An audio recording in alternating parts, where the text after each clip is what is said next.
মুস্তাফিজকে এখন আমাদের খুব প্রয়োজন। ম্যাচ জিতেও শান্তি নাই ধোনিদের, তাই ম্যাচ শেষে ফিজকে নিয়ে আক্ষেপ ঝাড়লেন ধোনি। চেন্নাই তাদের ১৩তম ম্যাচে ৬০টিতে জয় পেয়েছে।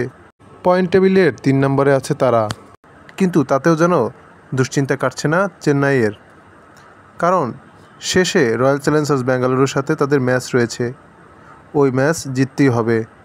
ম্যাচ জিততে না পারলে যদিও কিন্তু দোলাচলে দুলবে চেন্নাই সুপার কিংস, তখন হয়তো চেন্নাই সুপার কিংসকে অন্য দলের দিকে চেয়ে থাকতে হবে।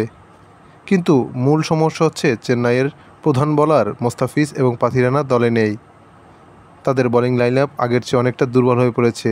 তাই তো ডু অর ডাই ম্যাচের আগে মোস্তাফিজকে নিয়ে ধোনি বলেন, আমাদের এই গুরুত্বপূর্ণ সময়ে ফিজকে দরকার ছিল, ওর স্লোয়ার কাটার খুবই কার্যকরী।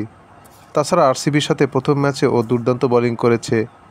ও চলে যাওয়ায় আমাদের বোলিং লাইন আপ বিচ্ছিন্ন হয়ে পড়েছে। ফিজ থাকলে হয়তোবা আমাদের এরকম পরিস্থিতিতে পড়তে হতো না। মোস্তাফিজ পাথিরানা না থাকায় প্লে অফে যেতে আমাদের কঠিন পরীক্ষাই দিতে হবে।